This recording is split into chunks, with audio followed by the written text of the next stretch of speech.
India alert. குற்றங்களுக்கு எதிரான குரல்.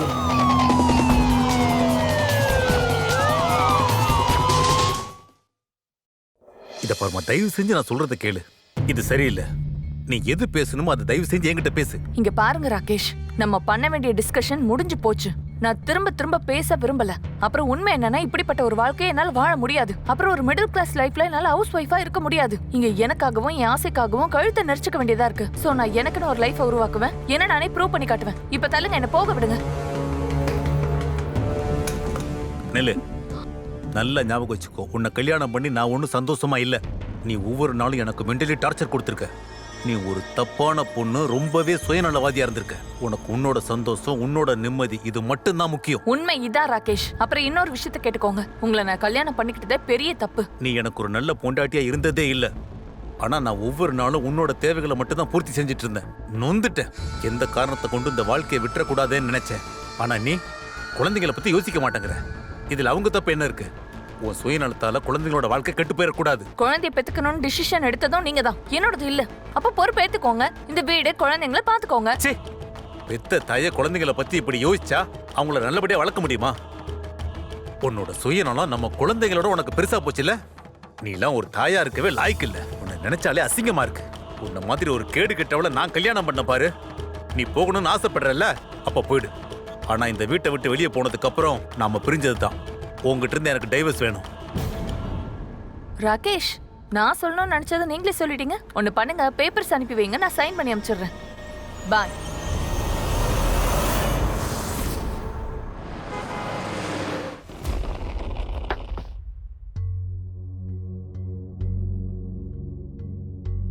நல்லாருமா, நல்லாரு.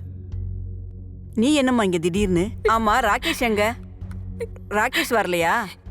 அப்பா, நான் ராகேஷ் வீட்டை விட்டு வந்துட்டேன். இனிமே அவர் கூட என்னால இருக்க முடியாது. அவர் கூட வாழ்றதே எனக்கு நிம்மதியே இல்ல. தினமும் சின்ன சின்ன விஷயம் எல்லாத்துக்கும் நான் அட்ஜஸ்ட் பண்ணிட்டு போக வேண்டியது இருக்கு. அவர் தினமும் என் கூட சண்டை போடுறாரு. அவ்வளோ ஏன், இப்போ என் மேல கையவும் ஓங்க ஆரம்பிச்சிட்டாரு. அப்புறம் அவரு என்ன டைவர்ஸ் பண்றதுக்கும் முடிவு பண்ணிட்டாரு. நானும் அதை தான் விரும்புறேன். அப்ப எனக்கு அங்க போக விருப்பம் இல்ல, அவர் முகத்திலேயே முழிக்க விருப்பம் இல்ல. இங்க பாருமா, நீ டயர்டா இருப்ப, ரெஸ்ட் எடு. ஓகே, கூட்டு போ. வாமா, வா. இங்க பாரு சொர்ணிமா, உன் குழந்தைங்கள பத்தி யோசிச்சு பாத்தியா? உங்களுக்கு என் குழந்தைங்க தான் முக்கியமா? உங்களுக்கு உங்க பொண்ணு பத்தி எந்த கவலையும் இல்லையா? இப்படி உறவை முடிச்சிட்டு வர்றதுக்கு நான் ஒன்னும் பைத்தியம் இல்ல. தலைக்கு மேல வெள்ளம் போனதுனாலதான் நான் இப்படி ஒரு முடிவு எடுத்தேன். நான் நினைச்சேன் நீங்க என்ன புரிஞ்சுப்பீங்கன்னு. ஆனா இல்ல, நீங்க உங்க பொண்ணையே தப்பா நினைச்சிட்டு இருக்கீங்க. உன் மனசுக்கு என்ன தோணுதோ அதை செய். அப்புறம் ஏதாவது பிரச்சனைனா என்கிட்ட வந்து நிக்காத, சொல்லிட்டேன். அவ புருஷனையும் குழந்தைகளையும் விட்டுட்டு போயிருக்கா. இது என்னோட தப்பா? அவ ரொம்பவே சுயநலவாதியா இருக்கா. அவ என்னோட வாழ்க்கையவே நரகமாக்கிட்டா. என்ன நடுத்தெருவுல விட்டுட்டு போயிட்டா. அதுவும் எதுக்காக? பணத்துக்காகவும் அவளுடைய லைஃப் ஸ்டைலுக்காகவும். அவளோட போக்கு கொஞ்சம் கூட சரியில்லை. அவளை பத்தி மட்டும் தான் கவலைப்படுற, வேற யாரை பத்தி கவலைப்படுறது இல்ல. நான் டைவர்ஸ் பேப்பர் அனுப்பி வைக்கிறேன், கையெழுத்து போட்டு அனுப்பி வைக்க சொல்லுங்க. பாய். அப்பா, நான் விருப்பப்பட்டு தான் இங்க வந்தேன். உங்களுக்கு நான் சுமையா இருக்க விரும்பல. நீங்க ப்ளீஸ் எனக்கு ஒரு ஜாப் தேடி கொடுங்க. அம்மாடி, இது உன்னுடைய வீடு. அதனால நீ வேலைக்கெல்லாம் போக வேண்டிய அவசியம் இல்லை. நான் தான் சொல்றேன்ல, எனக்கு யாருடைய அனுதாபமோ அக்கறையும் தேவையில்ல. ப்ளீஸ் எனக்கு ஒரு ஜாப் தேடி கொடுங்க. அண்ட் ஐ ப்ராமிஸ் யூ பா, I will prove my self. சரி, தெரிஞ்சவங்க கிட்ட கேட்டு பார்க்கறேன். ரொம்ப சரியா சொல்றீங்க.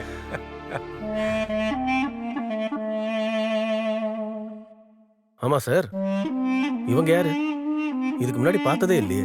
சொர்ணிமா, இவருதான் ருத்ர பிரதாப் சிங், நம்ம பார்ட்டியோட வருங்கால பிரசிடென்ட். ரொம்ப நல்லவர். ருத்ரஜி, இவ பேரு சொர்ணிமா, என் மக மாதிரி. ஆக்சுவலா நடந்தது என்னன்னா, இவங்க அப்பா இறந்ததுக்கு அப்புறம் நான் இவளை தத்து எடுத்து வளர்த்துட்டு இருக்கேன். அப்பத்திலிருந்து இங்கே தான் இருக்கா. அப்புறம் இன்னொரு விஷயம் என்னன்னா, அவளுக்கு ஒரு நல்ல வேலையை நான் தேடிட்டு இருக்கேன். அப்புறம் சார், நீங்க சரியான ஆளுகிட்ட தான் இந்த விஷயத்தை பத்தி பேசியிருக்கீங்க. கொஞ்ச நாளாவே என்னோட பார்ட்டி ஆஃபீஸ்க்கு நான் ஒரு செக்ரட்டரியை தேடிக்கிட்டு இருக்கேன். 2 மாசமா அந்த போஸ்டிங் காலியாக தான் இருக்கு. நாளைக்கு உங்களை நீங்க ஆஃபீஸ்க்கு அனுப்பி வைங்க. நான் இவங்க கிட்ட பேசிட்டு வேலைக்கு வச்சுக்கிறேன். அடேங்கப்பா, இது ரொம்ப நல்ல விஷயம். நான் எதிர்பார்க்கல. நீங்க என்னுடைய ப்ராப்ளத்தை நான் சொன்ன உடனே இப்படிங்கிறதுக்குள்ள தீர்த்துட்டீங்க.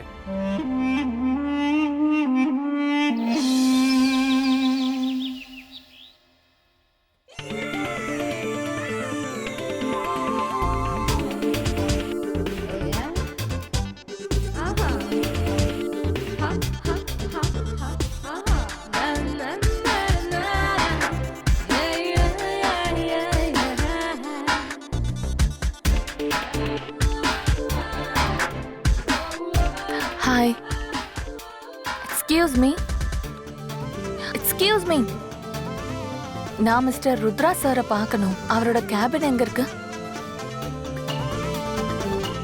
தேங்க்யூ.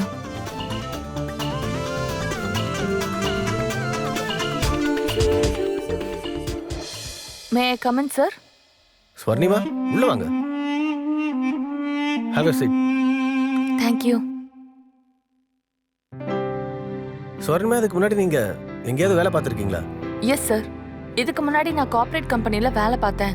அதுக்கப்புறம் ஒரு சமயத்துல நான் டீச்சராகவும் இருந்தேன். இது என்னோட degree certificates. Good, impressive. Thank you sir. ஆனா இங்க வேலை ரொம்ப சிம்பிள். என்னை பார்க்க பல பேர் வருவாங்க.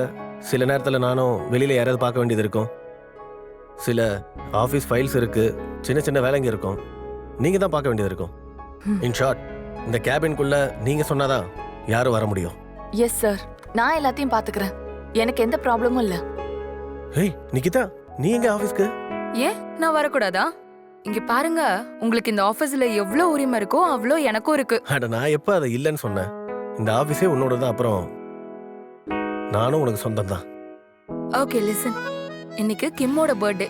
லாஸ்ட் பர்த்டேக்கு நீங்க லேட்டா தான் வந்தீங்க. இன்னைக்கு காலையில இருந்தே அவன் உங்களை கேட்டுட்டு இருக்கான். ப்ளீஸ் டைம்க்கு வந்துருங்க. சரி, இந்த தடவை நான் கரெக்டா டைமுக்கு வருவேன். எந்த தப்பும் என்னால் நடக்காது. ம்?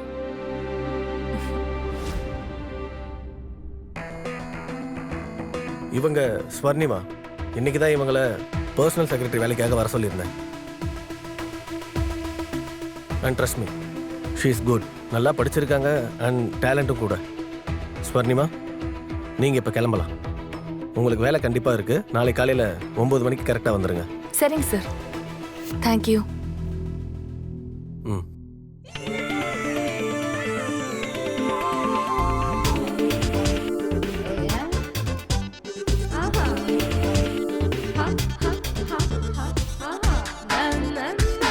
வணக்கம் மேடம். வணக்கம். ஹலோ. ஹாய். ஹாய், என்னோட பேர் Akash. Welcome to the office. Thank you. அட, நான் தாங்க உங்களுக்கு தேங்க்யூ சொல்லணும். ஆ, ஆனா ஏன்? உங்களை மாதிரி இவ்வளோ அழகான ஒரு பொண்ணை இதுவரை நான் பார்த்ததே இல்லை. அப்புறம் நீங்கள் வந்ததுக்கு அப்புறமா இந்த ஆஃபீஸோட கலரே மாறிடுச்சு. தேங்க்யூ. அப்புறம் நீங்க ரொம்ப நல்லா தான் பேசுறீங்க. நான் ஜஸ்ட் முயற்சி பண்ணுறேன், அவ்வளோதான். பை த வே, டீ குடிக்கிறீங்களா? இப்ப வேண்டாம், அப்புறமா. ஷோ.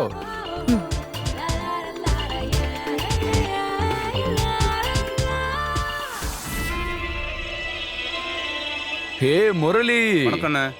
எப்படி இருக்க? நல்லா இருக்கண்ணே. அந்த ஹவுஸ் ஓனர் மறுபடியும் உன்னை தொந்தரவு பண்ணலையே? இல்லண்ணே, ஏதாவது பிரச்சனைனா என்கிட்ட சொல்லு. அந்த வீட்டையே உன் பேர்ல எழுதி வாங்கிடுறேன். அதெல்லாம் தேவையில்லண்ணே.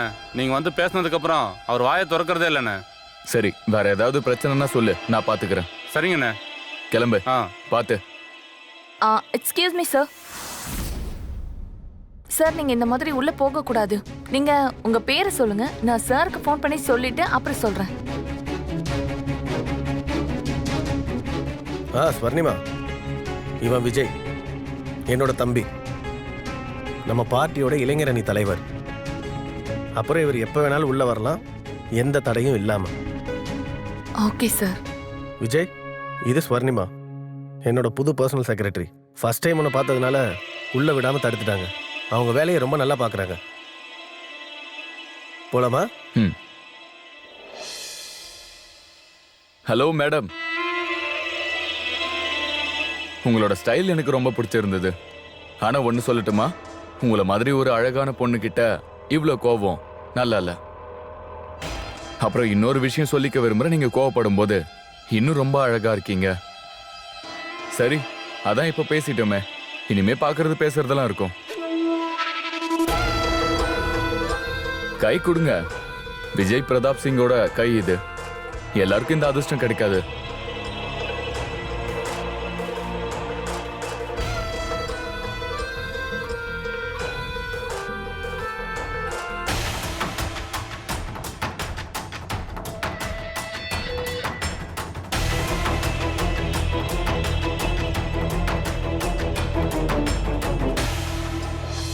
உங்களுக்கு ரொம்ப ரொம்ப நன்றி.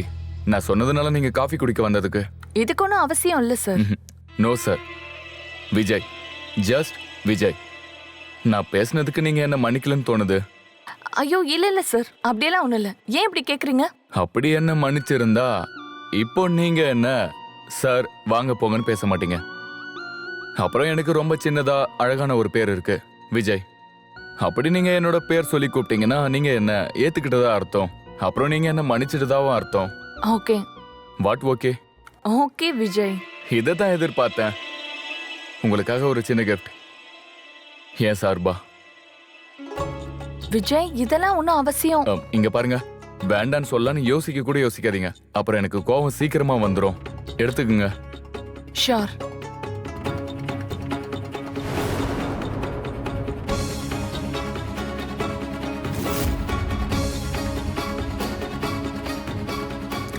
காஃபி எப்படி இருக்கு? அப்படியே உங்களை மாதிரி. என்ன சொல்றீங்க? என்னன்னா ஆரம்பத்துல கொஞ்சம் சூடா இருக்கு, அப்புறம் கொஞ்சம் சில்லுன்னு இருக்கு. ஹலோ. Yes sir. பேசுறது யாரு? நான் சிங்கானியா பேசுறேன். ருத்ர பிரதாப் சாரை நான் சீக்கிரமா மீட் பண்ணணும்னு நினைக்கிறேன். சொல்லுங்க, நான் எப்போ வரணும்? எஸ் சார், ஒரு நிமிஷம் இருங்க, நான் கொஞ்சம் டைரியில செக் பண்ணிட்டு சொல்றேன். Hello sir. ஆக்சுவலி இன்னைக்கு சார் ரொம்பவே பிஸியா இருக்காரு. 3 நாள் வரைக்கும் அவர் கொஞ்சம் கூட ஃப்ரீ இல்ல. எல்லா ஸ்லாட்டும் ஃபுல்லா இருக்கு. நீங்க 4 நாளைக்கு அப்புறமா வாங்க. இதை பாருங்க மேடம், ருத்ர பிரதாப் சாரை நான் இன்னைக்கே மீட் பண்ணி ஆகணும். இல்லைன்னா எனக்கு கோடிக்கணக்கில் நஷ்டமாயிடும். I am really sorry sir. Actually என்னோட கையில எதுவும் இல்ல. நீங்க 4 நாள் கழிச்சு வாங்க. Okay sir? இதை பாருங்க மேடம், உண்மையை சொல்ல போனா இந்த விஷயம் உங்க கையில தான் இருக்கு. நீங்க மனசு வச்சீங்கன்னா கண்டிப்பா இன்னைக்கு நான் சாரை மீட் பண்ண முடியும். அப்படி நீங்க செஞ்சு கொடுத்தீங்கன்னா கண்டிப்பா உங்களுக்கும் லாபம் உண்டு. Are you offering me a bribe? கண்டிப்பா உங்களுக்கு சேர வேண்டியது வந்து சேரும். நீங்க எனக்காக ஒன்று செய்யும் போது நானும் உங்களுக்கு ஒன்று செய்யணும்ல. சார் நீங்க வந்துருங்க, நான் உங்களை சார் கிட்ட மீட் பண்ண வைக்கிறேன். இதைத்தான் எதிர்பார்த்தேன். மேடம், உங்க பேரு? ஸ்வர்ணிமா. மிஸ் சொர்ணிமா, நீங்க ரொம்ப தூரமா யோசிக்கிறீங்க. உங்க ஃபியூச்சர் ரொம்ப பிரைட்டா இருக்கும். Okay sir. சொர்ணிமா, இன்னைக்கு லஞ்சுக்கு எங்கேயாவது வெளியில போலாமே, போய் நல்லா சாப்பிடுவோம். ஆகாஷ், எனக்கும் நிறைய வேலை இருக்கு. அப்புறம் நான் வெளியில சாப்பிடுறது இல்ல. அப்போ நாளைக்கு போலாமா? நாளைக்கு பத்தி நாளைக்கு யோசிப்போம். Okay okay. ஹாய், நான் தான் ராஜ் சிங்கானியா. நான் உங்ககிட்ட தான் ஃபோனில் பேசுனேன்னு நினைக்கிறேன், இந்த மீட்டிங் விஷயமா. எஸ் சார், நான் சார் கிட்ட பேசிட்டேன். நீங்க அவரை போய் பார்க்கலாம். Sir may I come in? Come in sir. Thank you. Sir meet Rai Singhania. Hello Rudra Pratap sir. எப்படி இருக்கீங்க சினாரியா? Nice to meet you sir.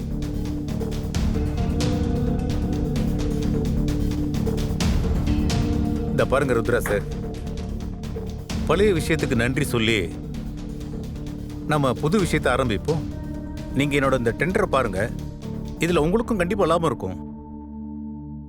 அங்க இருக்கிற என்னோட ஆட்கள் எல்லாருமே உங்களுக்கும் உதவி பண்ணுவாங்க.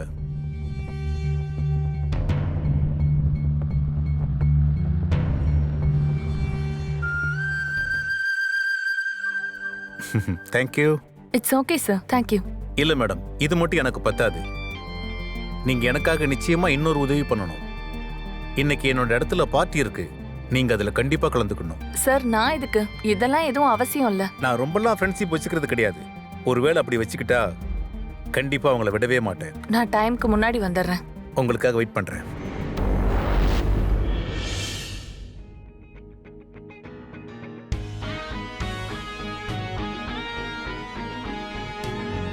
ஹாய். ஹலோ, வாங்க வாங்க வாங்க Swarnima madam, you are most welcome. Please. Hi. நீங்க நம்ம ஃப்ரெண்ட்ஷிப்க்கு மரியாதை கொடுத்துருக்கீங்க. அட, நான் தான் கொடுத்து வச்சவன். நீங்க என்ன இந்த பார்ட்டிக்கு வர சொல்லிருக்கீங்க? ஃப்ரெண்ட்ஸ், இவங்க தான் சொர்ணிமா மேடம், ருத்ர பிரதாப் சாரோட பர்சனல் செக்ரட்டரி. இன்னைக்கு இந்த பார்ட்டி நடக்குதுன்னா அதுக்கு முக்கிய காரணம் இவங்க தான். எல்லா கிரெடிட்ஸும் இவங்களுக்கு தான். ஸோ எல்லாரும் கிளாஸ் எடுத்து சீஸ் பண்ணுங்க சொர்ணிமா மேடத்துக்கு. சீஸ்.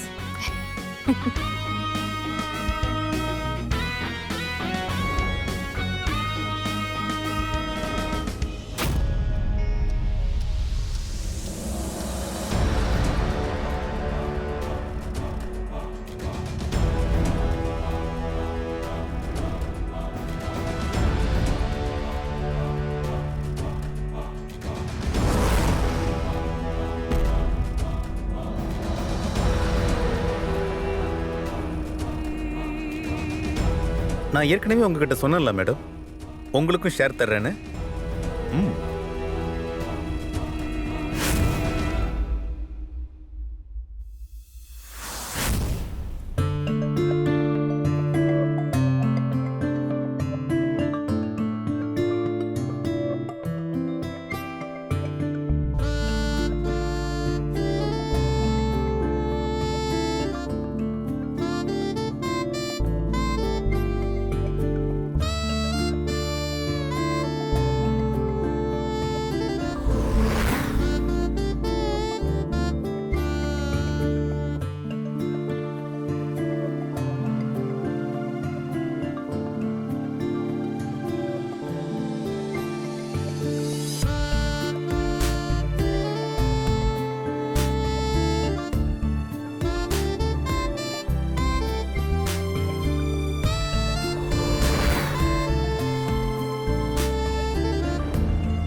மனிதனுடைய லட்சியத்துக்கு எந்த விதமான ஒரு எல்லையும் இல்ல.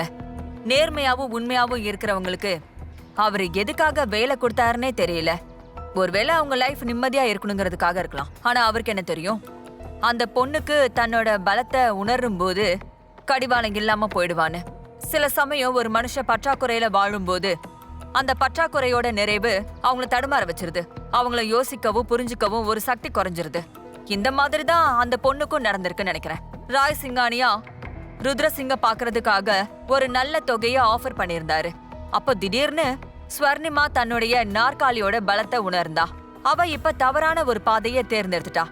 அப்புறம் அவ கொஞ்சம் கூட எதிர்பார்க்காம எப்ப அவ வளர்ந்துட்டு வர லட்சியங்கள் பேராசையோட ரூபம் எடுத்ததுன்னு, மரியாதை பணம் வசதி எல்லாம் கிடைக்கிறதுக்காக எந்த தீய எண்ணத்தோட சாக்கடை தேடி அவ போயிட்டு இருக்காளோ அது அவளுக்கே தெரியாது. அதோட ஆழம் எவ்வளவு, அப்புறம் இதுக்குள்ள என்ன மறைஞ்சிருக்குன்னு. Madam tea.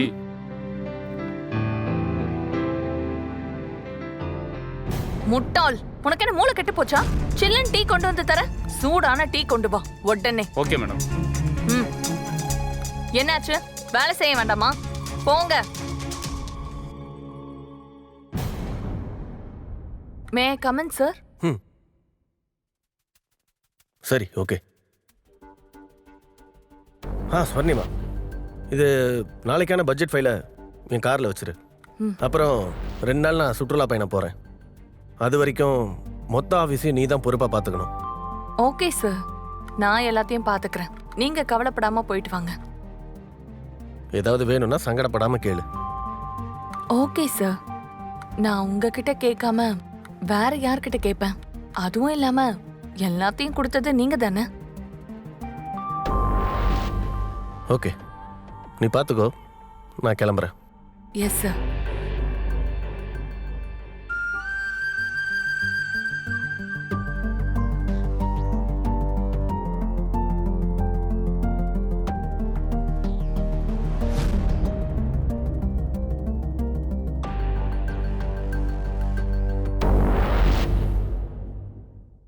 நம்ம பார்ட்டி எப்பவுமே ஏழைங்களோட பிரச்சனைக்கு குரல் கொடுக்கும். அப்புறம் பார்ட்டி என்ன வாக்கு கொடுக்குதோ அதை கண்டிப்பா நிறைவேற்றும்.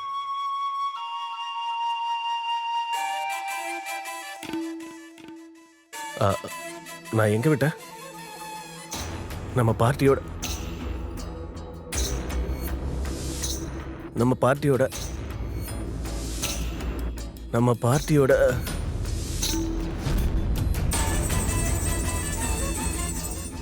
நம்ம பார்ட்டி சொல்றதை விட செய்யறதுல அதிக நம்பிக்கை வைக்குது. என்ன, ஒருத்தருக்கு ஒருத்தர் சப்போர்ட் வேணும். நீங்களும் நானும் ஒன்று, அதுக்கு நாம ஒன்னாகணும். நம்ம பார்ட்டியும் நானும் உங்களுக்கு சொந்தம்.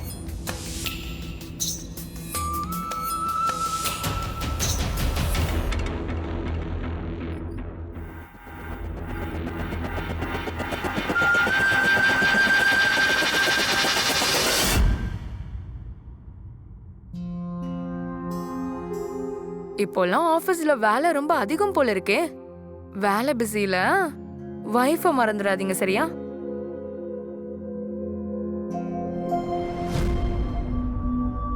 ருத்ரன், என்ன இது? இதுக்கு முன்னாடி நீங்க இப்படி நடந்துக்கிட்டதே இல்லையே. நிக்கிதா, காலத்துக்கு ஏற்ற மாதிரி விஷயங்களும் மாறிடும். எலெக்ஷன் நெருங்கிருச்சு, ஆஃபீஸில் வேலைங்களும் ரொம்ப அதிகமாக இருக்கு, அதனால டயர்ட் ஆகுது. நீ தூங்கு. ஆனா ருத்ரன், நீங்க சொல்லிருக்கீங்களே நான் எப்பவுமே ஆபீஸ் டென்ஷன் எல்லாம் வீட்டுக்கு கொண்டு வர மாட்டேன்னு. ஒரு வாக்கு உங்களால நிறைவேற்ற முடியலனா அப்புறம் எதுக்கு வாக்கெல்லாம் கொடுக்குறீங்க? இங்க பாருங்க, நீங்க பார்ட்டி பிரசிடென்ட்டா இருக்கலாம், ஆனா என்கிட்ட எல்லாம் அதை காட்டாதீங்க. நிக்கிதா, குழந்தை மாதிரி சண்டை போடுறத நிப்பாட்டு. தலையெல்லாம் ரொம்ப வலிக்குது எனக்கு. அப்புறம் உனக்கு எது சரின்னு தோணுதோ அதை தாராளமாக செய். எனக்கு நாளைக்கு ஆஃபீஸில் நிறைய வேலை இருக்கு. நீ தூங்கு, என்னையும் தூங்க விடு.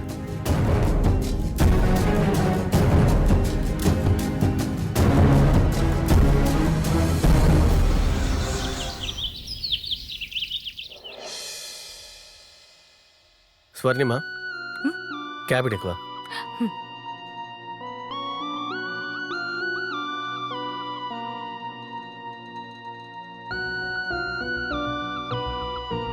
நாளைக்கு பேரணி ஃபைல கொஞ்சம் படிச்சு சொல்லு.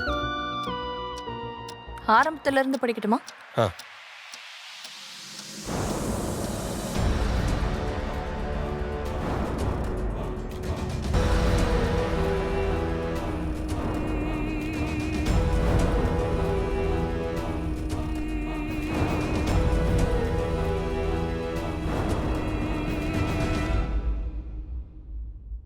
சூடான வேர்க்கடலை.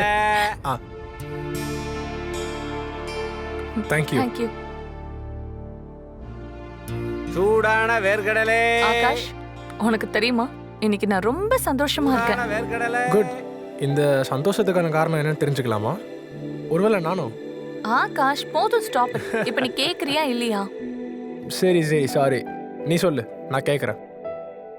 ஆகாஷ், உனக்கு தெரியுமா நான் என்னோட லைஃப்ல ரொம்பவே ஸ்ட்ரகிள் ஆனேன். நான் நிறைய விஷயங்களை அடைய நினைச்சேன்.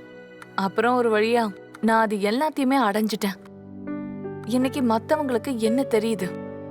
சமுதாயத்துல எனக்குன்னு ஒரு அடையாளம், மரியாதை இருக்கு. அவ்வளவு ஏன், என்னோட ஒப்பீனியனுக்கு கூட மரியாதை கொடுக்கறாங்க. என்னோட லைஃப்ல என்னோட கோல்ஸ், என்னோட ஆம்பிஷன்ஸ் இப்போ ரொம்ப கிட்டத்துல இருக்கு. நான் இங்க இதோட நிக்க விரும்பல. நீ வேணா பாரு ஆகாஷ், நான் ரொம்ப பெரிய ஆளா வருவேன். ஸ்வர்ணிமா, உண்மையை சொல்லணும்னா அது எல்லாத்தையும் நான் பார்க்க ரொம்ப ஆசைப்படுறேன். அதெல்லாம் நீ அடைய போது, இன்ஃபேக்ட் எல்லாத்துக்கும் கூடயே இருந்து, உன் பக்கத்திலே இருந்து, ஓ ஸ்வர்ணிமா, இத்தனை நாளாக உன்கிட்ட சொல்லணும்னு ஆசைப்பட்டது இது வரைக்கும் சொல்கிறதுக்கு வாய்ப்பே கிடைக்கல. இன்னைக்கு நான் அதை உன்கிட்ட சொல்கிறேன். ஸ்வர்ணிமா, ஐ லவ் யூ. நான் உன்னை ரொம்ப ரொம்ப அதிகமாக நேசிக்கிறேன். அதுக்கப்புறமா நான் உனக்கு வாக்கு கொடுக்குறேன். உனக்கு கல்யாணத்துக்கு அப்புறமா ரொம்ப ரொம்ப சந்தோஷமா வச்சுப்பேன். நீ உனக்கு என்ன பைத்தியமா ஆகாஷ்? கல்யாணம், அது ஒண்ணா? கல்யாணம், உண்மையை சொல்லிக்க போனா எனக்கு கல்யாணம் பண்ணிக்கவே விருப்பம் இல்ல. ஆனா சொர்ணிமா, ஆகாஷ் ப்ளீஸ், இந்த தேவையில்லாத கற்பனை எல்லாம் வேண்டாம். வாழ்க்கைங்கிறது ரொம்ப பெருசு. அப்புறம் நாளைய பத்தி என்ன தெரியும்? வாழ்க்கை எந்த பக்கம் திருப்பம் எடுக்கும்னு. ஆகாஷ், இதுவும் சரியில்லைல்ல. ஒரு புது உறவுக்காக பழைய உறவை கெடுத்துக்க. ஆகாஷ், என்னோட லைஃப்ல ஃப்ரெண்ட்ஸுங்க ரொம்ப குறைவு. அப்புறம் நீ அதுல ஒண்ணு. இங்க பாரு, உன்னை பத்தி எனக்கு தெரியல. நான் இதுக்கு மேலேயும் நம்ம ஃப்ரெண்டா இருக்கணும்னு நினைக்கிறேன். அதுக்கப்புறம் உன்னோட விருப்பம்.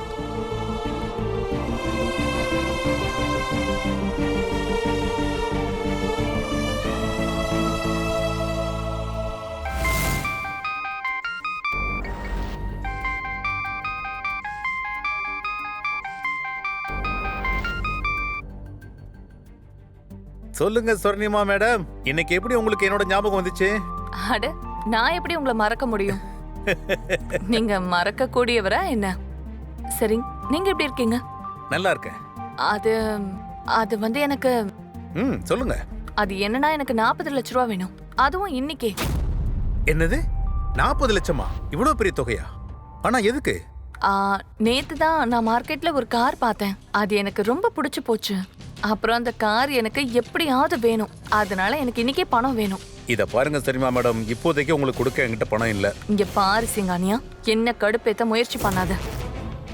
அப்படி எனக்கு பணம் கிடைக்கலனா எனக்கு கார் கிடைக்காது. அப்படி என்னோட கார் எனக்கு வரலனா என்னோட ஸ்டேட்டஸும் இமேஜும் கெட்டு போயிடும். அப்படி என்னோட கார் வரலனா அப்புறம் எனக்கு ரொம்ப கோவம் வரும். அந்த அளவுக்கு கோவம் வரும். உன்னோட ரியல் ஃபைலை அனுப்ப வேண்டிய இடத்துக்கு அனுப்பிடுவேன். அந்த ஃபைல்ல உன்னோட சட்டவிரோதமான வேலைகள்லாம் மறைஞ்சிருக்கு. எல்லா கொட்டும் வெளியில வந்துடும். என்ன மிரட்டி பாக்குறியா? நான் மிரட்டுறவெல்லாம் இல்ல. எனக்கு இது சரின்னு படுதோ அப்போ நான் அதுதான் செய்வேன். அப்புறம் மத்தவங்க சொல்றதையும் நான் கேட்க மாட்டேன். இப்போதைக்கு உன்னோட ரியல் ஃபைல நான் ருத்ரா கிட்ட கொண்டு போய் சேர்க்கணும். சரி, நான் உன்கிட்ட அப்புறமா பேசுறேன். மேடம் இருங்க மேடம், நான் சில பேர்கிட்ட பேசி ஏற்பாடு பண்றேன். இன்னைக்கு ஈவினிங்குள்ள கண்டிப்பா பணம் கிடைச்சிடும். That's great. இதுதான் பிசினஸ் மேனோட பேச்சு. போனை வைக்கட்டுமா? ஓகே, பாய்.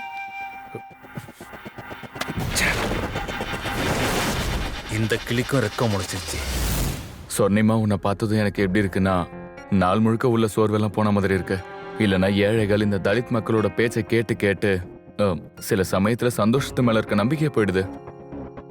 ஆனா உன் கூட இருக்க அந்த ஒவ்வொரு நொடியும் ரொம்ப சந்தோஷத்தை கொடுக்குது. விஜய், நான் உங்ககிட்ட ஒரு விஷயம் பேசணும். சொல்லு, என்ன சொல்ல விரும்புற? நான் என்ன யோசிக்கிறேன்னா, ஆஃபீஸ் வர்றதுக்கு எனக்கு ரொம்ப டைம் ஆகுது. அப்புறம் எனக்கு எல்லாரையும் தெரியும். அப்புறம் ஏன் சப்போர்ட்டுக்கு நீங்க இருக்கீங்க. கண்டிப்பா. சோ நான் என்ன டிசைட் பண்ணிருக்கேன்னா, இந்த தடவை எம்எல்ஏ போஸ்டுக்கு நானே நிக்கலான்னு. உன்னோட சென்ஸ் ஆஃப் ஹியூமர் இருக்கு, ரொம்ப அற்புதம். அதாவது நீ எம்எல்ஏ. ஏன், ஏதாவது ப்ராப்ளமா? இங்க பாரு, உன்ன மாதிரி பொண்ணுங்க அரசியலுக்காக கிடையாது. அட, நீ இதயத்தோட ஒரு துண்டு. நீ எனக்கு அன்பை கொடுக்கறதுக்காக உருவானவ. விஜய், எனக்குன்னு ஒரு லைஃப் இருக்கு. எனக்கும் ஆம்பிஷன் இருக்கு. அப்புறம் நான் உன தொழில் பண்ற பொம்பளை கிடையாது. ஆம்பளைங்களை கூட வச்சுக்கிறதுக்கு நான் இதை விட அதிகமா ஆசைப்படுறேன். அப்புறம் நான் டிசைட் பண்ணிட்டேன். அப்படி உனக்கு ஏதாவது ப்ராப்ளம்னா பரவாயில்ல, நான் ருத்ரா கிட்ட பேசிக்கிறேன். அப்புறம் அதுவும் இல்லாம தம்பியை விட அதிகமா பெரியவரோட சொல்லுக்கு பலம் இருக்கு.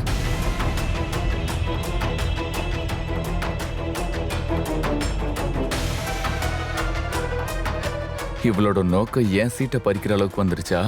அண்ணன் இந்த வருஷம் எம்எல்ஏக்கான சீட்டை எனக்கு கொடுக்கறதா வாக்குறுதி கொடுத்திருக்காரு. ஆனா இப்போ அது இவளுக்கு வேணுமா? நல்லதா போச்சு, இவளோட நோக்கம் என்னன்னு எனக்கு தெரிஞ்சிருச்சு. சரியான நேரத்துல நான் என்னோட சேரை காப்பாத்திக்கலனா அப்புறம் சீக்கிரம் இவ அதுல உட்காந்துருவா.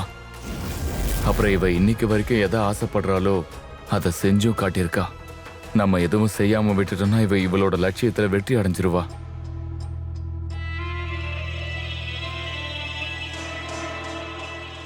அட, நீ என்ன சீரியஸ் ஆயிட்ட? நான் சும்மா கிண்டலுக்கு தான் சொன்னேன். அப்படி ஒருவேளை நீ எம்எல்ஏ ஆகணும்னு நினைச்சிட்டனா, அதான் நான் கூட இருக்கேன்ல. அப்புறம் எங்கெல்லாம் நீ இருக்கே அங்கெல்லாம்னா, டார்லிங், இதுக்கே இவ்வளவு டென்ஷன்? இல்ல, நான் இப்ப கொஞ்சம் வெளியில போகணும். அப்புறம் பாக்குறேன். சரி.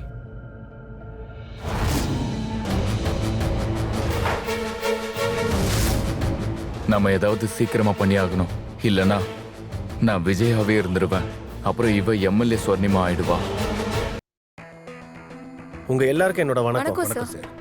மன்னிக்கணும், நான் வரது கொஞ்சம் லேட் ஆயிடுச்சு. உட்காருங்க, ஆரம்பிக்கலாம். பரவாயில்ல, இருக்கட்டும். பேரணிக்கு தேவையான ஏற்பாடெல்லாம் பண்ணியாச்சு. ஆபீஸ்ல ஃபண்ட் கிளியர் பண்ணணும், அவ்வளவுதான். சரி, இப்போ எவ்வளவு ஃபண்ட் வேணும்? 10 லட்சம் வருது. இந்த தடவை உங்க பேர்ல பிளட் டொனேஷன் கேம்பும் நாங்க வச்சிருக்கோம். நல்ல விஷயம். இவங்க பட்ஜெட்ல கொஞ்சம் ப்ராப்ளம் இருக்கு. நான் எல்லாத்தையும் தரவா செக் பண்ணிட்டேன். அதிகபட்சம் 3 லட்சம் தான் செலவு. அப்புறம் பிளட் டொனேஷன் கேம்ப்ல 1 இருந்து 2 லட்சம். சோ டோட்டலா 5 லட்சம். அப்புறம் 10 லட்சம் எதுக்கு? மேடம், உங்களுக்கு விஷயம் தெரியலன்னு நினைக்கிறேன். நம்ம கூட்டத்தை சேர்க்கறது கூட பணம் கொடுக்க வேண்டியது இருக்கு. அப்புறம் நிறைய இடத்துல பேனர் கட்டணும், இதை ப்ரமோஷன் பண்ணணும், மீடியாவுக்கு பணம் கொடுக்கணும். இந்த மாதிரி நிறைய செலவு இருக்கு. சரி, இதான் விஷயம்னா நான் உங்களுக்கு ஃபண்ட்ஸ் கொடுக்குறேன். ஆனா எல்லாத்தையும் நானே வந்து செக் பண்ணுவேன். அப்புறம் 10 லட்சம் எப்படி ஆகுதுன்னு பாக்குறேன். இதுவும் நல்லதுதான். பார்ட்டியோட பணம் மிச்சமாகுதுன்னா அதை இன்னொரு மீட்டிங்க்கு செலவு பண்ணலாம். அப்புறம் இதுவும் உனக்கு கடைசி பேரணி ஆயிட போறது இல்லையே. இதுக்கு மேற்கொண்டு இன்னும் நிறைய வேலைங்க இருக்கு. அதுக்காக பணத்தை பார்த்து செலவு பண்ணணும். என்னன்னா விஷயம் உறுதியாயிடுச்சு. பட்ஜெட் எவ்வளோன்னு இனி ஸ்வர்ணிமா உங்ககிட்ட டிஸ்கஸ் பண்ணுவாங்க. அப்புறம் அதை பேஸ் பண்ணி தான் பணம் கொடுப்பாங்க. சரியா? சரி, நான் கிளம்புறேன். எனக்கு இன்னொரு மீட்டிங் இருக்கு. Okay sir.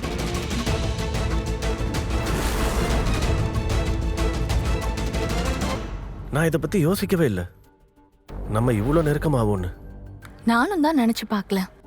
ஆனா உங்களை விட நல்லவர் வேற யாரும் இல்லையே. ஆனா இப்பெல்லாம் ஆபீஸ்ல எல்லாரும் உங்களை பத்தி கொஞ்சம் சந்தேகப்படுறாங்க. எல்லாரும் எப்படியோ போகட்டும், எனக்கு யாரை பத்தியும் கவலை இல்லை. எனக்கு நீ மட்டும்தான் முக்கியம். ருத்ரா, நான் உங்ககிட்ட ஒரு விஷயம் பேசணும். சொல்லு, என்ன சொல்லணும்?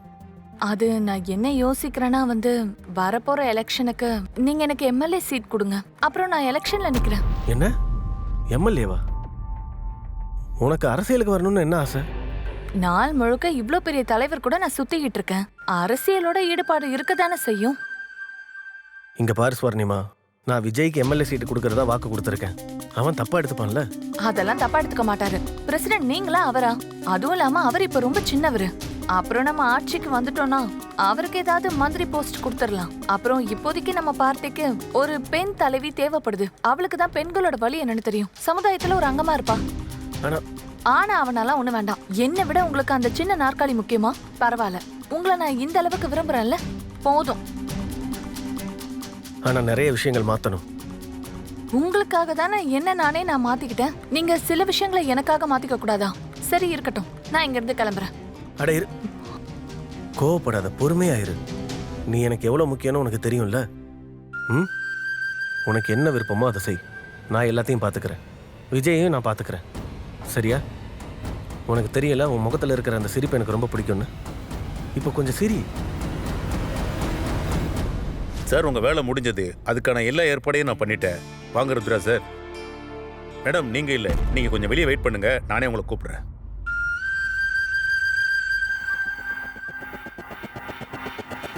ப்ளீஸ் வெளியே வெயிட் பண்ணுங்க. நான் அப்புறமா கால் பண்றேன். ஆமா, இதெல்லாம் என்ன விளையாட்டு? இந்த மாதிரி விஷயங்கள்லாம் அரசியலுக்கு ஒத்து வராது. ஆனா சார், நீங்க நினைக்கிற மாதிரி கிடையாது. எனக்கு ரொம்ப வருஷமா அரசியல் அனுபவம் இருக்கு. நான் பல விஷயங்களை கடந்து வந்திருக்கேன். நான் சொல்றத கேளு. இந்த பொண்ணுகிட்ட இருந்து தயவு செஞ்சு எவ்வளவு சீக்கிரம் வெளியே வருவியோ அவ்வளவு சீக்கிரம் வெளியே வர்றது உனக்கு நல்லது. இந்த மாதிரி பொண்ணுங்க தன்னுடைய சுயநலத்துக்காக பார்ட்டி, ஆட்கள், அப்புறம் தலைவர் எல்லாத்தையும் காலி பண்ணிடுவாங்க. தயவு செஞ்சு அந்த விஷயத்துல இருந்து நீயே வெளியே வந்துரு, இல்லைன்னா நான் வெளியே அனுப்ப வேண்டியது இருக்கும். சார், நான் பார்ட்டி விஷயமா உங்ககிட்ட இன்னொரு விஷயம் பேசணும். மற்ற விஷயங்கள் எதுவா இருந்தாலும் நாம அப்புறமா பேசிக்கலாம்.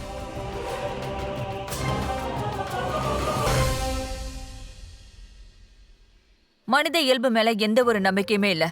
நம்மளுடைய பாதம் எப்போ எங்க மாறும்னு எதுவும் சொல்ல முடியாது. அப்புறம் மனுஷங்களுக்குள்ள இயல்பா இருக்கிற இன்னொரு விஷயம் பேராசை. இந்த பேராசை நம்மளை எப்போ எங்க எப்படி கொண்டு போகும்னு எதுவும் சொல்ல முடியாது. அந்த பொண்ணுக்கும் இதேதான் நடந்துட்டு இருக்கு.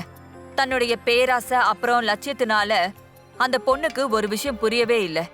அவ என்ன செய்யறாளோ அது சரியா இல்ல தப்பான்னு அவளோட புத்தியில ஒரே ஒரு நோக்கம்தான், பணம், ஆடம்பரம், வசதி வாய்ப்பு. இதெல்லாம் சம்பாதிக்கிறது ரொம்ப நல்ல விஷயம்தான். ஆனா எந்த விதத்துல, எந்த பாதையில வழியை தேர்ந்தெடுக்கும் போது நாம சிலதை மிஸ் பண்ணிடுறோம். பெரியவங்க சொல்றது உண்மைதான். லைஃப்ல ஷார்ட்கட் இருக்கவே கூடாது. ஆனா நமக்கு ஷார்ட்கட் தானே பிடிக்குது. ஏன்னா அது மூலியமா நம்ம ரொம்ப குறைஞ்ச சமயத்துல குறைஞ்ச உழைப்புல அதிகமா சம்பாதிக்கணும்னு நினைக்கிறோம். ஆனா இந்த மாதிரியான ஷார்ட்கட் நமக்கு எந்த மாதிரியான விளைவுகளை கொண்டு வருதுன்னு மக்களுக்கு புரியவே மாட்டேங்குது. அதாவது அந்த பொண்ணுக்கு எப்படி தெரியலையோ அதே மாதிரி தன்னுடைய லட்சியங்களை அடையணுங்கிற ஆசையில அவ எதையெல்லாம் இழக்க வேண்டி இருக்கும். எங்க இருந்தீங்க இவ்வளோ நேரம்? எங்க இருந்தேன்னா ஆபீஸ்ல இருந்தேன். வேற எங்க இருந்திருப்பேன்? உங்களோட பர்சனல் செக்ரட்டரிக்கு எம்எல்ஏ சீட் கொடுக்க போறீங்களாமே. ஒன்னுத்துக்கும் உதவாத ஒருத்தி மேல இவ்ளோ அக்கறை காட்டுறீங்க. இதெல்லாம் உனக்கு யார் சொல்றா? ருத்ரன், நான் தான் உங்ககிட்ட இதுக்கு முன்னாடி ஏற்கனவே சொல்லிருக்கேனே, நீங்க வெளியில என்ன பண்ணாலும் அது எனக்கு எப்படியும் தெரிய வந்துரும்னு. நேத்து நடந்த பார்ட்டில நீங்களும் அவளும் மட்டும் ஒன்னாவே இருந்திருக்கீங்க. இத பத்தி தான் எல்லாரும் பேசுறாங்க. குடும்பத்தை பத்தி யோசிச்சு பாத்தீங்களா? எல்லாரும் சிரிக்கிறாங்க ருத்ரன். நானும் அங்க நின்னு இதெல்லாம் கேட்டுட்டு இருந்தேன். எப்படி என் புருஷன் என்ன விட்டுட்டு இன்னொரு பொண்ணு கூட அஃபேர்ல இருக்காருன்னு. You just shut up. சும்மா கத்தாதீங்க ருத்ரன். இன்னைக்கு நீங்க இந்த நிலைமையில இருக்கிறதுக்கு காரணம் என்னோட அப்பா. நான் உங்களுக்கு என்ன குறை வச்சிருக்கேன் சொல்லுங்க? ஆனா எனக்கு நல்லா தெரிஞ்சிருச்சு, உங்களை மாதிரி ஆளுங்களுக்கெல்லாம் அந்த பதவி, பணம், பொண்ணுங்க இதெல்லாம் மட்டும்தான் தேவைப்படும்ல ருத்ரன். சும்மா இரு, வாயை திறக்காத. என்னோட சீட்டை என்கிட்ட இருந்து பறிக்கிறதுக்கு இதெல்லாம் வதந்திகள். ஆனா நான் அப்படி நடக்க விட மாட்டேன். அப்புறம் இன்னொன்னு, எனக்கு எது சரின்னு படுதோ அதை தான் நான் செய்வேன். உங்ககிட்ட பர்மிஷன் வாங்கணுன்ற அவசியம் எனக்கு இல்ல, புரியுதா? பேசிட்டீங்களா? இப்ப நான் சொல்றத கேளுங்க. நாளையில இருந்து அவ ஆபீஸ்க்கு வரக்கூடாது. இன்னைக்கே அவளை வேலையை விட்டு வெளியே அனுப்புறீங்க. That's it. இதை நீ டிசைட் பண்ண கூடாது. நான் தான் டிசைட் பண்ண ருத்ரன். மறந்துடாதீங்க, அந்த ஆபீஸ்ல எனக்கும் ஈக்குவல் பார்ட்னர்ஷிப் இருக்கு. ஒருவேளை நீங்க அதை செய்யலனா அதை நான் செய்ய வேண்டியிருக்கும். நிக்கிதா, அந்த மாதிரி முட்டாள்தனமான காரியத்தை மட்டும் நீ எப்பவும் செய்யக்கூடாது, புரியுதா? ருத்ரன், இதெல்லாம் நான் செய்யக்கூடாதுன்னு நீங்க எக்ஸ்பெக்ட் பண்றீங்கன்னா உங்க நல்லதுக்கு சொல்றேன். நான் என்ன சொல்றேனோ அதை மட்டும் நீங்க செய்யுங்க, சரியா? இல்லனா பிலீவ் மீ ருத்ரன், நீங்க எல்லாத்தையும் இழந்துருவீங்க. உங்க வைஃப், குழந்தை, கெரியர் எல்லாமே. எலெக்ஷன் வரப்போகுது. அப்புறம் நீங்க ஞாபகத்துல வச்சுக்கோங்க, யாரு ஒருத்தன் அவன் வீட்டுக்கு உண்மையா இல்லாம இருக்கானோ அவனை கண்டிப்பா மக்கள் தேர்ந்தெடுக்க மாட்டாங்க. இதுக்கப்புறம் முடிவு உங்க கையில இருக்கு. இங்க பாரு, நான் தான் சொல்றேன்ல, இதெல்லாம் பொய். நீ எதுவும் செய்ய வேண்டாம், கொஞ்சம் வெயிட் பண்ணு. நான் இது எல்லாத்தையும் டீல் பண்ணிக்கிறேன். Trust me.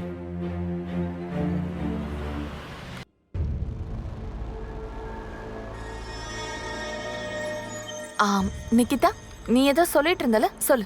முதல் விஷயம், என்ன நிக்கிதான்னு இல்ல, நிக்கிதா மேடம்னு கூப்பிடு. நான் ஒன்னும் உன்னோட ஃப்ரெண்ட் இல்ல. அப்புறம் ரெண்டாவது விஷயம், நீ இப்ப என் புருஷன்கிட்ட அட்வான்டேஜ் எடுத்துக்கிறியே, அது எல்லாத்தையும் பார்த்துட்டு நான் பேசாம இருக்கணும்னு நினைக்கிறியா? நீ என்ன பேசுறியோ அது எனக்கு ஒண்ணு புரியல, தெளிவா சொல்லு. ஒண்ணுமே தெரியாத இன்னசென்ட் மாதிரி பேசாத, உனக்கு எல்லாமே தெரியும். அப்புறம் உன்ன மாதிரி பொம்பளைங்களை பத்தி எனக்கு நல்லாவே தெரியும். அப்புறம் நீ பெருசா கனவு காணாத. என்னோட புருஷனை வச்சுக்கிட்டு நீ என்ன வேணா பண்ணாலும் நான் பேசாம அப்படியே பார்த்துக்கிட்டே இருப்பேன்னு. அது எப்பவுமே நடக்காது. உன்ன மாதிரி கேவலமான பொம்பளைங்களுக்கு பாடம் கத்துக் கொடுக்க எனக்கு ரொம்ப நேரம் ஆகாது. உன்ன மாதிரி ஆளுங்களுக்கு சமுதாயத்துல பேர் என்ன தெரியுமா? நான் சொல்லட்டுமா? விலை மாதுகள். நிக்கிதா ப்ளீஸ். எவ்வளவு கோவம் வருதுல? நான் இப்படி பேசக்கூடாதுன்னா நீ பண்றதெல்லாம் முதல்ல நிறுத்திடு, சரியா? தேவையில்லாம எங்களோட ஃபேமிலிக்குள்ள நீ இன்வால்வ் ஆகி ப்ராப்ளம் பண்ணாத. ஒழுங்கா வேலையை விட்டு போயிடு. ஒருவேளை நீ போகலன்னா நான் உன்னை கழுத்தை பிடிச்சு வெளியே அனுப்புவேன். அது உனக்கு அசிங்கமாவும் ஆயிடும். வேற எந்த கம்பெனிலயும் வேலைக்கு போக முடியாது, புரிஞ்சுதா? நிக்கிதா, நீ ரொம்ப ஓவரா பேசிட்டு இருக்க. அப்புறம் நான் பண்ணிட்டு இருக்க விஷயத்துக்கு முழு பொறுப்பு நான் கிடையாது. அதுக்கு சமமான பொறுப்பு உன் புருஷன் ருத்ரனும் கூட. இங்க பாரு, சொல்றத கேளு. உன்ன மாதிரி நிறைய பேர் வருவாங்க, நிறைய பேர் போவாங்க. ஆனா உன்னை பத்தி யோசிச்சு பாரு. சரி, உன்னை பத்தி யோசிக்கலனா போது, உன் அம்மா அப்பாவை பத்தியாவது யோசிச்சு பாரு. ஒருவேளை உங்களுக்கு தெரிஞ்சதுன்னா எப்படி இருக்கும்ல? அவங்களோட மருமகன் கூட ஒழுங்கா வாழ்க்கைய வாழாம இன்னொருத்தியோட புருஷனுக்கு ஆசைப்படுற ஒருத்தின்னு. ஆமா, உனக்கு தான் யார பத்தியும் கவலை இல்லையே. ஆனா அவங்களுக்கு இருக்கும்ல? யோசிச்சுக்கோமா, சூசைட் பண்ணிக்க போறாங்க. நிக்கிதா ப்ளீஸ், நீ ரொம்ப ஓவரா போற. நல்லா கேட்டுக்கோ, 2 நாள் டைம் தரேன். டிசைட் பண்ணிட்டு ஒழுங்கா கிளம்பி போயிடு. இவள நான் சும்மா விட மாட்டேன். நீ தப்பான ஆள்கிட்ட மோதிட்ட. இவளோட வாழ்க்கையை நான் அழிச்சிருவேன்.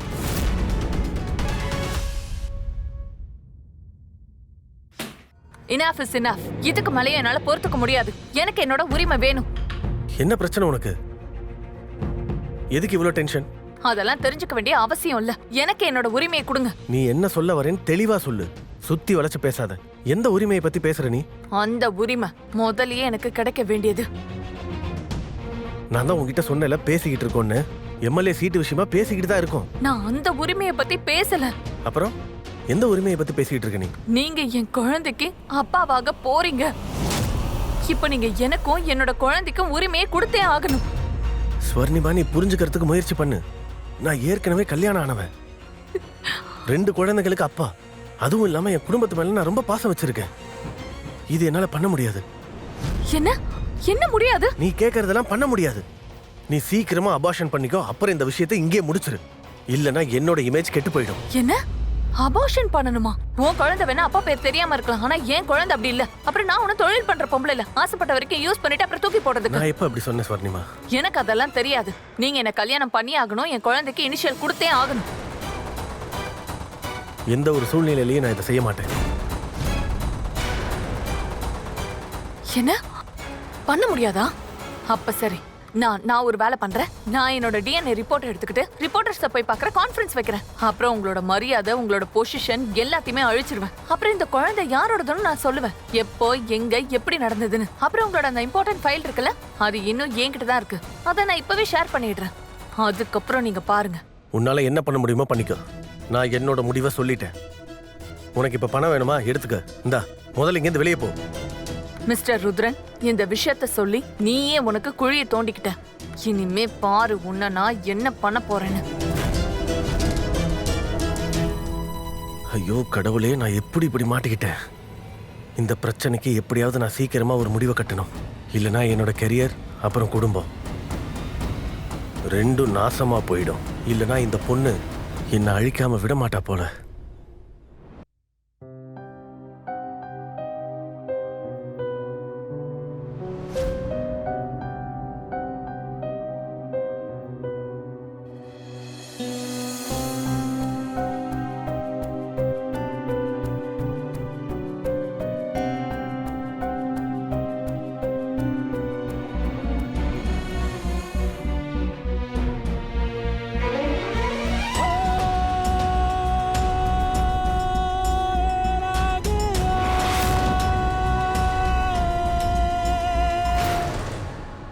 சொர்ணிமா, சொர்ணிமா, கதவை தர. சொர்ணிமா, சொர்ணிமா, அம்மாடி கதவை தர. அண்ணே, என்னம்மா சந்தி? இங்க பாருங்க அண்ணே. சொர்ணிமா,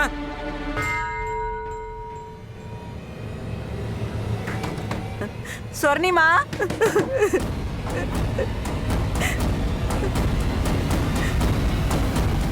சொர்ணிமா, சொர்ணிமா.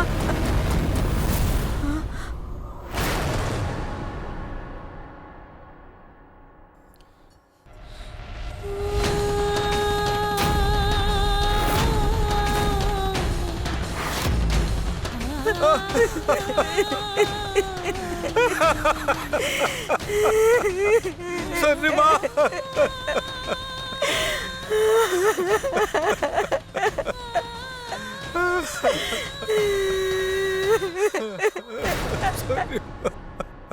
அளவுக்கு அதிகமான லட்சியங்களுக்கு பின்னாடி ஓடிக்கிட்டு அப்புறம் அதை நிறைவேற்றுறதுக்காக சட்டப்பூர்வம் இல்லாத ஒரு பாதையை நாம தேர்ந்தெடுத்துக்கிட்டு அந்த பொண்ணு திடீர்னு காணாம போயிடுறா. சொல்ல போனா என்ன நடந்திருக்குன்னு பல கேள்விகள் உருவாகுது. தற்கொலை, கொலை, கிட்னாப் இல்லைன்னா எஸ்கேப். ஆனா இந்த கேள்விகளுக்கு எந்த ஒரு பதிலும் கிடையாது. இது ரொம்ப தெளிவா இருக்கு. அந்த பொண்ணோட அதிகப்படியான லட்சியங்கள் அப்புறம் தன்னோட கனவுகளை நிறைவேற்றதற்காக இந்த மாதிரி சிக்கலை உருவாக்கிக்கிட்டே போனா அவளுக்கு சரி எது தப்பு எதுன்னு கூட புரியாம போயிடும். கனவு காணுங்க. கனவுகள் காண்றது நல்ல விஷயம்தான். ஆனா அதை நிறைவேற்றணுங்கிறதுக்காக தவறான ஒரு பாதையை தேர்ந்தெடுக்காதீங்க. ஏன்னா தவறான பாதையில போய் உங்களால என்னைக்கு சரியான இலக்க அடையவே முடியாது. சொல்லுவாங்கல்ல, போர்வை எந்த அளவுக்கு நீளமா இருக்கோ அந்த அளவுக்கு தான் காலை நீட்டணும்னு. போர்வைக்கு வெளியில கால் போச்சுன்னா உங்களோட எங்கேயாவது ஏதாவது ஒரு தவறு நிச்சயம் நடக்கும். உங்களுடைய லட்சியங்களுக்கு அந்த அளவுக்கு தான் நீங்க உரிமை கொடுக்கணும். எது உங்களால முடியுமோ அதை மட்டுமே நீங்க செய்யுங்க. தவறு என்னைக்குமே தவறுதான். வெற்றி அடையணுங்கிற பிடிவாதம் இருக்கதா செய்யும். ஆனா அதுக்கு ஒரு லிமிட் இருக்கு. அது இருந்துச்சுன்னா பணம், வசதி, வெற்றி நிச்சயம் கிடைக்கும். அப்படி நேர்மையான உழைப்ப உழைச்சிங்கன்னா உங்களை தேடி எல்லா விஷயங்களும் வந்து சேரும்னு நீங்க நம்புங்க. இந்த மாதிரி சம்பவங்கள் நம்மளை சுத்தி நிறைய நடந்துட்டு இருக்கு. இந்த கதையை பார்த்துட்டு நீங்க எல்லாரும் எச்சரிக்கையா இருங்க, பாதுகாப்பாவும் இருங்க. அப்புறம் தொடர்ந்து பாருங்க கிரைம் அலர்ட். குற்றத்திற்கு எதிரான குரல்.